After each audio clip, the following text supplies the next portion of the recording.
This story is brought to you by tapeatale.com. सब कुछ हासिल हो जाए ये मुमकिन नहीं।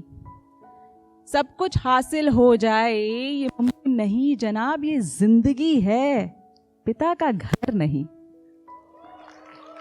ये मैं नहीं कह रही हूं, ये गुलजार साहब कह रहे हैं। मेरे पास इतनी स्ट्रॉन्ग पंचलाइन कहां से आएगी। उस रात 2 बज रहे थे रात के।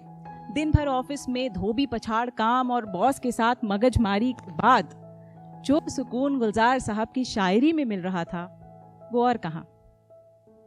पिता का घर, यानी आज से 20-25 साल पहले की बात। इलाहाबाद यूनिवर्सिटी के प्रोफेसर क्वार्टर्स जो एक्चुअली ब्रिटिश के बनाए हुए कॉलोनियल पुराने बंगलोज थे और एकदम टूटे फूटे। जी, पिताजी यूनिवर्सिटी में प्रोफेसर थे और मकान के नाम पे हमें मिला था एक लंबा सा खंडहर विद अप्रॉक्सीमेटली 10-20 खिड़कियां। नतीजा ये कि बारिश में चूते हुए छत, जाड़े में रजाई के अंदर तक कोहरे का आना और गर्मियों में उन खिड़कियों से शीतल हवा तो नहीं आती थी, लू जरूर आकर हमारा बारबेक्यू बना के चली जाती थी। ऊपर से 4-5 घंटे इलेक्ट्रिसिटी फेलियर्स एवरी डे और इन्वर्टर का सही समय के पहले गुड बाय बोलना वाज यूजुअल। आज भी इन्वर्टर की टी टी टी की अनोइंग आवाज कानों में चुभती है। पर जब भी शिकायत करो वही वन लाइनर जो विश्व की सारी माओं ने अपने नाम पेटेंट करा लिया है, वेरी इमोशनल। बेटा, जब घर छूटेगा ना तब याद आएगी। क्या खाक याद आएगी? एक बार हमसे भी तो पूछो। उम्र के उस पड़ाव में सबके घर अपने वाले से तो ज्यादा ही अच्छे लगते हैं। जैसे उनके पास होता है गार्डन और अपने पास घास, उनके पास टेरेस, अपनी चूना पुती छत, उनके टिफिन में क्लब सैंडविच और अपनी में रेगुलरली पूड़ी भिंडी। हाँ, एक्चुअली और तो और उनके घर निकला चांद भी रोमांटिक और फिल्मी और अपना चंदा मामा एकदम लोकल। अब चाहे जितनी बातें बना लो, घर के तमाम रिस्ट्रिक्शंस इसको प्रूव करते हैं। समय से उठना है, समय से सोना है, किचन का बना खाना ही खाना है, no outings only on happy birthday and happy new year. रोज रोज नहाना क्यों भला? रूटीन पर ही पढ़ने बैठना है, रूटीन पर ही खेलने जाना है। और तो और टीवी मूवीज का भी टाइम मुकर्रर। मजा ले कोई 1 मिनट पहले टीवी खोल ले और 1-8 घंटा बढ़ा करके टीवी देखना हो तो प्लीज प्लीज प्लीज मॉम देखने दो वाली मिन्नतें करना। जहां और बच्चों को आउट स्टेशन ट्रिप्स मिल रहे थे, एक बार पीछे आम के पेड़ पे मैं जो चढ़ी तो जो पिटाई हुई कि डैम, ये घर है या कैद। और दोस्तों की तो बात मत करना ना। दोस्त आप चाहे जितने बना ले, कौन सा दोस्त घर के अंदर आ पाएगा? कौन माँ के हाथ की चाय पी पाएगा? और कौन सा गेट से बैरंग वापस कर दिया जाएगा, ये तय हम नहीं करते। ये फैमिली कंसेंसस मैटर है। एक बार तो मन में आया कि इस पिंजरे से निकलने का कोई उपाय है क्या? शायद कॉलेज के बहाने निकल जाओ, शहर छोड़ दो तो बेस्ट है। और अगर एम्प्लॉयमेंट ऑफर आ जाए तो क्या ही बात है। मगर हमारी किस्मत भी कुछ ऐसी कि इनमें से कुछ ना हो पाया। जाने किस खुदा ने माँ को बनाया है कि बिना कुछ कहे ही वो सारी बातें समझ जाती हैं। बोलने लगी, सोच तो रहे हो लेकिन जब घर छूटेगा ना तब याद आएगी।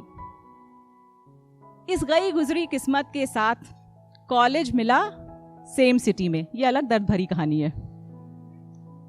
वो भी घर से 1 किलोमीटर दूर, वो भी उसी यूनिवर्सिटी में जिसमें पिताजी थे प्रोफेसर। इसका मतलब चपरासी से लेकर वाइस चांसलर तक हर कोई था चलता फिरता सीसीटीवी कैमरा। पर भगवान के घर देर है अंधेर नहीं, क्योंकि 4-5 साल बाद finally I got an employment offer. वो एम्प्लॉयमेंट ऑफर जो ऑफिशियल लाइसेंस था पिंजड़ा तोड़ो आंदोलन का।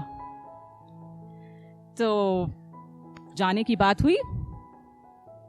मगर चाहे हम कुछ भी बोलें, घर छोड़ते वक्त एक बार जो दिल में वो छोटी वाली टीस आती है ना, वो बहुत सारी बातें कह जाती है।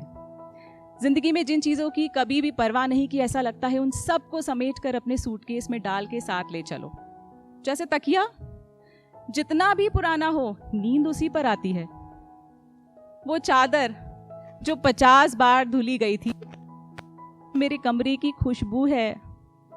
स्लैम बुक, पुरानी एल्बम फोटोज, टेडी बेयर, मुरब्बे, मठरी और लड्डू के डिब्बे, और वो डायरी जिसके पन्ने शिकायतों शिकायतों शिकायतों से भरे पड़े हैं।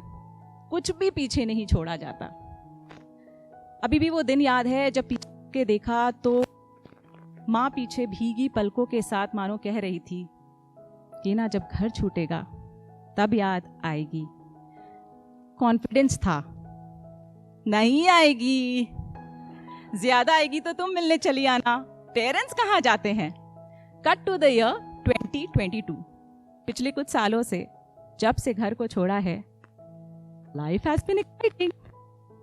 नए सपने देखे, नई जगह गए, नया खाना खाया, नए पकवान ट्राई किए, नए दोस्त बनाए, नए शहर में अपना एक छोटा सा मकान भी बनाया। बट फ्रैंकली घर वापस नहीं पाया। अब जो सोच रहे थे कि होगी जश्न आजादी पूरे साल और होली दिवाली ईद पे होगा जाना घर, वही होली दिवाली ईद भारी लगती है। क्योंकि जब घर जाओ तो कोई उठने बैठने सोने के लिए जिद नहीं करता। छोटी छोटी चीजों पर अब डांट नहीं पड़ती। दोस्तों को दावत पे बुलाने के लिए परमिशन नहीं लेनी पड़ती। पेरेंट्स कभी कभार मेरी पसंद के फेवरेट डिशेस बाहर से ही ऑर्डर कर देते हैं। जिरह नहीं करते, आर्ग्यूमेंट्स नहीं करते। इतना सब होने के बावजूद ऐसा क्यों लगता है कि जिस घर को पिंजरा समझ रहे थे, उड़ चला था जो पंछी, आज आजाद होकर भी खुश नहीं। उसे अपना घोंसला बार बार याद आता है। सोचती हूँ फॉल सीलिंग में इससे ज्यादा गर्माहट देती थी वो बदरंग पुरानी छत। टेरेस गार्डन से ज्यादा सुकून मिलता था उस सूखे घास में जिसमें एक आम का पेड़ शायद आज भी मेरा इंतजार कर रहा है। शेज़वान नूडल से ज्यादा स्वाद था माँ के हाथ की बनाई रोटी में। Amazon, नेटफ्लिक्स, DTH सब कुछ मिलाकर भी वो खुशी नहीं दे पाते जो 10 मिनट टीवी टाइम बढ़वाने में मिलता था। चाय की केतली बिन बुलाए दोस्तों के गेट पे धरना देने का आज भी इंतजार कर रही है। चांद यूं तो रोज निकलता है, पर अब कोई उसे चंदा मामा कहकर शिकायतें नहीं कर। 5 फुट 6 इंच की तंदुरुस्त सी मां अब बूढ़ी हो चली है। अब थकी आंखों के साथ जब वो मेरे घर वापस आने का इंतजार करती है त्योहारों पे, तो ऐसा लगता है दौड़ के उसके सीने लग जाऊं और बोलूं तुम ही सही थी। जब घर छूटता है तो बहुत याद आती है। अपने ही घर में मेहमान बनकर जाना हुआ, अपने ही घर में मेहमान बनकर जाना हुआ, जब से शहर में कमाना हुआ। ये मैं नहीं, गुलजार साहब कहते हैं। रात बहुत हो चुकी है, उनकी शायरी के किताब के पन्ने पलट रही हूं। ये वाला पन्ना गीला कैसे हुआ? घर याद आया शायद फिर से।